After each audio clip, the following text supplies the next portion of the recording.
Hello, പുതിയൊരു വീഡിയോയിലേക്ക് എല്ലാവർക്കും സ്വാഗതം. ഇന്ന് നമുക്ക് കുറച്ച് ചെമ്മീൻ കിട്ടിയായിരുന്നേ. അപ്പം നമ്മൾ ചെമ്മീൻ റോസ്റ്റ് ഉണ്ടാക്കുന്ന വീഡിയോ ആണ് ചെയ്യാൻ പോകുന്നത്. അപ്പം നിങ്ങൾ ആദ്യമായിട്ടാണ് എൻ്റെ വീഡിയോ കാണണമെങ്കിൽ എല്ലാവരും സബ്സ്ക്രൈബ് ചെയ്ത് സപ്പോർട്ട് ചെയ്യണേ. അപ്പം നമ്മുടെ ചെമ്മീൻ ഇവിടെ ഉപ്പും മഞ്ഞൾപ്പൊടി ഇട്ട് വേവിക്കാൻ വെച്ചായിരുന്നു. അത് അവിടെ വെന്തിരിക്കുന്നുണ്ട്.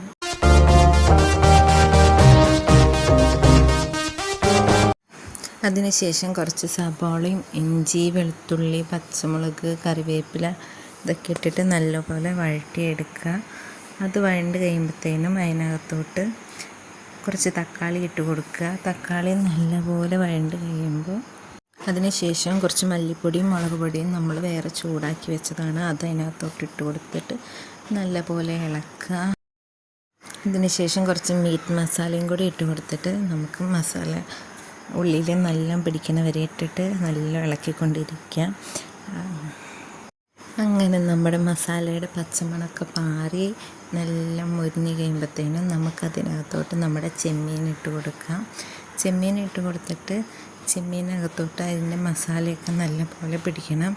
അത് ചെമ്മീൻ ഇട്ടതിന് ശേഷം കുറച്ച് നേരം നമുക്ക് അത് അടച്ച് വയ്ക്കുക. അതിൽ നിന്ന് വെള്ളമൊക്കെ ഇറങ്ങി അത് മസാലയൊക്കെ നല്ലപോലെ പിടിക്കാൻ വേണ്ടിയിട്ട് അതിനുശേഷം നമുക്കതിനകത്തോട്ട് കുറച്ച് മല്ലിയിലയും കറിവേപ്പിലയൊക്കെ ഇട്ട് കൊടുക്കാം. അവസാനമായിട്ട് കുറച്ച് കുരുമുളക് പൊടിയും ഇട്ട് കൊടുത്തു കഴിഞ്ഞാൽ നമ്മുടെ ചെമ്മീൻ റോസ്റ്റ് ഇവിടെ റെഡി ആയിട്ടുണ്ട്. അപ്പോൾ വീഡിയോ നിങ്ങൾക്കൊക്കെ ഇഷ്ടപ്പെട്ടാൽ എല്ലാവരും സബ്സ്ക്രൈബ് ചെയ്ത് സപ്പോർട്ട് ചെയ്യണേ. അപ്പോൾ ഇത്രയുള്ള വീഡിയോ. അപ്പോൾ ഞങ്ങൾ ദോശയുടെ കൂടെ ചെമ്മീൻ റോസ്റ്റ് കഴിക്കാൻ പോവുകയാണ്.